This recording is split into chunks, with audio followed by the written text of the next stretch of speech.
প্রিয় দর্শক, এই মুহূর্তে যারা আমাদের ভিডিও দেখছেন আপনাদেরকে জানাই প্রীতি ও শুভেচ্ছা। আপনাদের সাথে আছি আমি অ্যাডভোকেট বিবেক চন্দ্র এবং আমার সাথে আছেন সুপ্রিম কোর্টের তরুণ উদীয়মান আইনজীবী অ্যাডভোকেট গোলাম কিবরিয়া সৌরভ।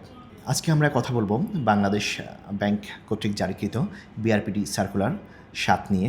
এটি বিগত 16 সেপ্টেম্বর বাংলাদেশ ব্যাংক কর্তৃক জারি করা হয়েছে। বাংলাদেশে যে নন পারফর্মিং লোন বা ঋণখেলাপি আছেন, এটি বাংলাদেশের অর্থনীতিতে একটি বিরাট সমস্যা।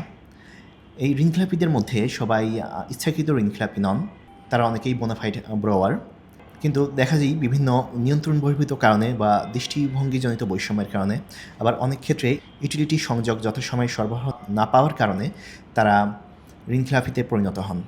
বাংলাদেশ ব্যাংক বিভিন্ন সময়ে এই ক্ষতিগ্রস্ত ঋণখেলাপি যারা আছেন তাদের সুবিধার্থে তাদের ব্যবসা চালিয়ে যাওয়ার জন্য তাদেরকে বিভিন্ন সময় প্রণোদনা প্রদান করে থাকেন বা বিভিন্ন নীতি সার্কুলার প্রণয়ন করে থাকেন। এরই পরিপ্রেক্ষিতে গত 16 সেপ্টেম্বর 2025 তারিখে বাংলাদেশ ব্যাংক বিআরপিডি সার্কুলার 7 জারি করেছে। আজকে আমরা এ বিষয়ে কথা বলবো। এ বিষয়ে আমাদের সাথে আলোচনার জন্য উপস্থিত আছেন বাংলাদেশ সুপ্রিম কোর্টের অ্যাডভোকেট গোলাম কিবরিয়া সৌরভ।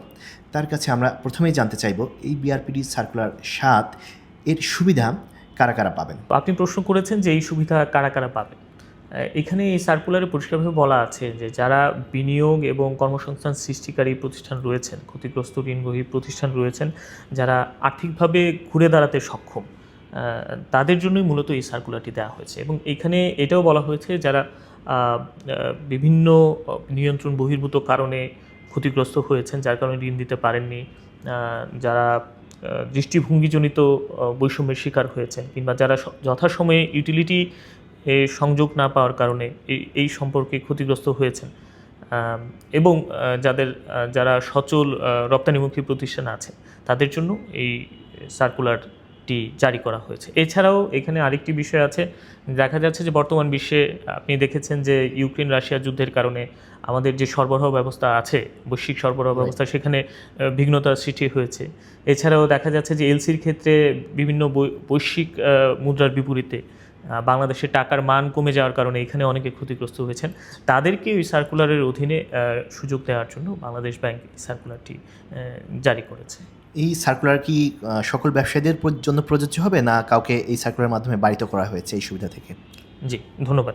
এইখানে দেখা যাচ্ছে যে সার্কুলারটি যদি আপনি পর্যালোচনা করেন, এখানে বলা হয়েছে যেই সকল ব্যবসায়ী যারা জাল জালিয়াতির মাধ্যমে ঋণ নিয়েছেন, তাদেরকে এই সুযোগ সুবিধা গ্রহণ করা থেকে বারিত করা হয়েছে। এছাড়াও দেখা যাচ্ছে যে যারা ব্যাংক কর্তৃক ইচ্ছাকৃত ঋণখেলাপি হিসেবে ঘোষিত হয়েছেন, উইলফুল ডিফল্টার যারা আছেন, তাদেরকেও এই সার্কুলার সুবিধা থেকে বারিত করা হয়েছে।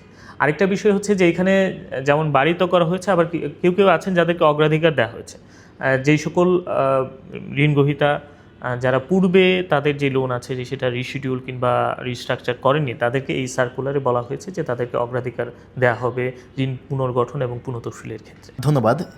আমার পরবর্তী প্রশ্ন আপনার কাছে, যে এই বিআরপিডি সার্কুলার সাথে ব্যবসায়ীদেরকে কি কি সুবিধা দেওয়া হয়েছে? জি, এই বিআরপিডি সার্কুলারের ব্যবসায়ীদেরকে মূলত চার ধরনের সুবিধা দেওয়া হয়েছে। এখানে প্রথম যে সুবিধাটার কথা বলা হয়েছে যে এখানে একটি বিশেষ পুনঃতফসিলের সুবিধা দেওয়া হয়েছে। যেই সকল ক্ষতিগ্রস্ত ব্যবসায়ী প্রতিষ্ঠান 30 জুন 2025 তারিখে যাদের বিরূপ মানে শ্রেণীকৃত ছিল, যাদের ঋণ, অর্থাৎ যাদের ঋণ সাবস্ট্যান্ডার্ড ছিল কিংবা ডাউটফুল ছিল কিংবা ব্যাড অ্যান্ড লস হিসেবে ক্লাসিফাইড ছিল, তাদেরকে ব্যাংক গ্রাহক সম্পর্কের ভিত্তিতে এটি সুযোগ দেওয়া হয়েছে যে তাদের যেই লোনটি আছে সেটি পুনঃতফসিল করা যাবে 10 বছর মেয়াদে, সর্বোচ্চ 2 বছর গ্রেস পিরিয়ড সহ। 10 বছর মেয়াদে 2 বছর গ্রেস পিরিয়ডও তারা পাবেন। এছাড়াও দ্বিতীয়ত আরেকটি সুবিধা দেওয়া হয়েছে যে বৈশ্বিক মুদ্রার হারজনিত কারণে যে সকল ব্যবসায়িক প্রতিষ্ঠান ক্ষতিগ্রস্ত হয়েছেন এবং যাদেরকে দেখা যাচ্ছে যে জানুয়ারি ডিসেম্বর 2022 তারিখে 22 পর্যন্ত সময়ে যাদের ইউসেজ এলসি সংক্রান্ত বিষয়ে বৈশ্বিক মুদ্রার হার বিনিময়ের কারণে যারা ক্ষতিগ্রস্ত হয়েছেন, তাদেরকেও এইখানে তাদের যে ঋণ পরিশোধের যে সময়সীমা সেটা ব্যাংক গ্রাহক ভিত্তিতে এটি সময় দেওয়ার জন্য এবং তাদের যে এই সংক্রান্ত পূর্বের যে সার্কুলার ছিল বিআরপিডি সার্কুলার 50/2024 সালে, সেই সার্কুলার অনুযায়ী ব্যাংক যদি চায় সেটা হারজনিত হিসেব যে মোট ক্ষতি আছে সেটি হিসাবায়ন করতে পারবে। এখানে এই সুযোগটি দেওয়া হচ্ছে। তৃতীয়ত আরেকটি বিষয় বলার দরকার, যেখানে এখানে এই সার্কুলারে বলা হয়েছে যে আরেকটি সুবিধা দেওয়া হয়েছে যে বিশেষ পুনর্গঠন সংক্রান্ত সুবিধা। যে সকল ঋণ গ্রহীতার ঋণ এখনও শ্রেণীকৃত হয়নি তারাও এই সার্কুলারের অধীনে ঋণ পুনর্গঠন করতে পারবেন, পুনঃতফসিল নয় পুনর্গঠন করতে পারবেন এবং তার জন্য তাদেরকে সর্বোচ্চ 2 বছর সময় দেওয়া যাবে। এবং সর্বশেষ আরেকটি যেই সুবিধা দেওয়া হচ্ছে চতুর্থত, যে বিশেষ একটি এক্সিট সুবিধা দেওয়া হয়েছে। আগে এই সংক্রান্ত যে সার্কুলারটি ছিল বিআরপিডি সার্কুলার 13/2024 সালে, সেই সার্কুলারের অধীনে অতিরিক্ত 1 বছর মেয়াদ এখানে দেওয়া হচ্ছে এক্সিটের ব্যাপার। মূলত এই 4টি সুবিধাই এখানে দেওয়া হয়েছে সার্কুলার। এই সুবিধাগুলো পাওয়ার জন্য কি কোনো নির্দিষ্ট শর্তাবলী আছে? জি, শর্তাবলী আছে এবং এই শর্তাবলী এই সার্কুলারে বলা আছে। এখানে বলা আছে যে এই সার্কুলারের অধীনে যেই সকল ক্ষতিগ্রস্ত ব্যবসায়িক প্রতিষ্ঠান সুবিধা নিতে চান, ঋণ পুনঃতফসিল কিংবা পুনর্গঠন করতে চান, সেক্ষেত্রে তাদেরকে বিদ্যমান যে ঋণ স্থিতি আছে সেই ঋণ স্থিতির ন্যূনতম 2% ডাউন পেমেন্ট হিসেবে নগদে যেই ব্যাংকে তারা যেই ব্যাংক থেকে লোন নিয়েছেন সেই ব্যাংকের কাছে দিতে হবে। দেওয়ার পরে পরবর্তীতে তারা লোনটি করতে পারবেন। এখানে একটি বিষয় লক্ষণীয় যে এই 2%-এর ডাউন পেমেন্টের বিষয়টা যারা যেই সকল ঋণ গ্রহীতা আছেন যাদের ঋণ 2 বার পর্যন্ত পুনঃতফসিল হয়েছে তারা 2% ডাউন পেমেন্ট দিয়ে ঋণটি পুনঃতফসিল করতে পারবে। কিন্তু যাদের লোন 3 বার তার চেয়েও বেশি পুনঃতফসিল করা হয়েছে তারা এই 2%-এর অতিরিক্ত 1% ডাউন পেমেন্ট হিসেবে দিতে হবে। তাদেরকে টোটাল 3% ডাউন পেমেন্ট হিসেবে দিতে হবে। এই বিআরপিডি সার্কুলার সাথে যে সুবিধাটা, এটা পাওয়ার জন্য কতদিনের মধ্যে আবেদন করতে হবে? এর কোনো নির্দিষ্ট সময়সীমা কি সার্কুলার নির্ধারণ করে দিয়েছে? জি, এই সার্কুলার বলা হয়েছে যে এই সার্কুলারের অধীনে সুযোগ সুবিধা নেওয়ার জন্য পুনঃতফসিল কিংবা পুনর্গঠন করার জন্য 31 ডিসেম্বর 2025 খ্রিস্টাব্দের মধ্যে আপনাকে আবেদন করতে হবে। সংশ্লিষ্ট ব্যাংকে আবেদন করতে হবে। ব্যাংক কতদিনের মধ্যে এই আবেদন নিষ্পত্তি করবে সে সংক্রান্ত কোনো ডাইরেকশন আছে কিনা? জি, এটাও এখানে এই সার্কুলারে বলা হয়েছে যে ব্যাংক আবেদন পাওয়ার 6 মাসের মধ্যে এটি নিষ্পত্তি করবে।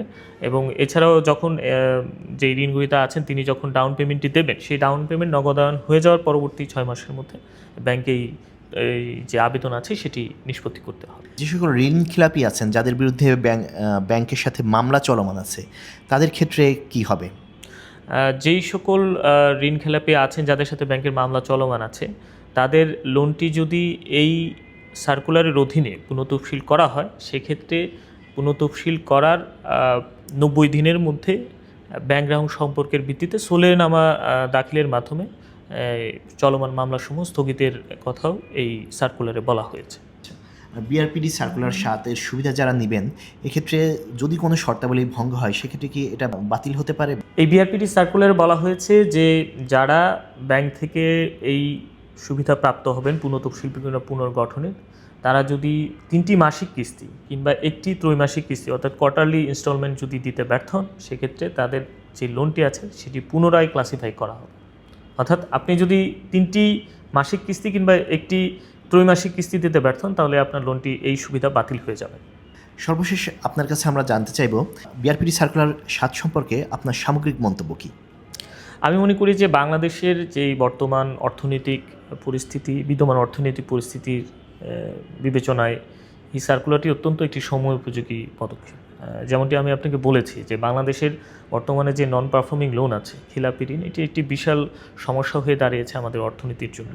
এবং নিয়ন্ত্রণকারী প্রতিষ্ঠান হিসেবে বাংলাদেশ ব্যাংক চেষ্টা করছে যে যারা অনিচ্ছাকৃতভাবে ঋণখেলাপি হয়েছেন, যারা বিভিন্ন সময়ে ক্ষতিগ্রস্ত হয়েছেন, তাদেরকে একটি সুযোগ দেওয়ার জন্য যে তাদের যে লোন আছে সেটি যেন আবার রেগুলারাইজ করা যায় সেই সংক্রান্তে। এবং আমি মনে করি যে এই প্রেক্ষিতে এই যে সার্কুলারটি আছে সেটি খুবই একটি সময় উপযোগী পদক্ষেপ। এবং এই বিষয়ে যারা স্টেক হোল্ডাররা আছেন, ব্যাংক এবং বড়োয়ার যারা আছেন, তারা যদি এই সার্কুলারের সুবিধাটা নিতে পারেন এবং এই সার্কুলারটাকে যদি প্রকৃত অর্থেই যারা এই সার্কুলারের অধীনে সুযোগ পাওয়ার যোগ্য তাদের কাছে পৌঁছে দেওয়া যায় এবং যথাসময়ে পদক্ষেপ নেওয়া যায় এবং এটার যদি মিসইউজ না হয়, আমি মনে করেছি বাংলাদেশের নন পারফর্মিং লোন সংক্রান্ত সমস্যাটাকে কিছুটা হলেও স্তীমিত করার জন্য এই সার্কুলার বিশেষ ভূমিকা রাখবে।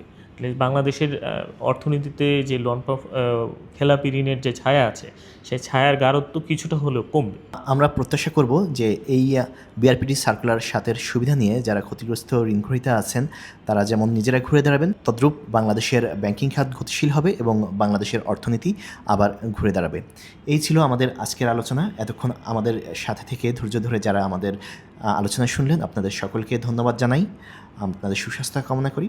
আপনারা ভালো থাকবেন এই বলে আমরা বিদায় নিচ্ছি।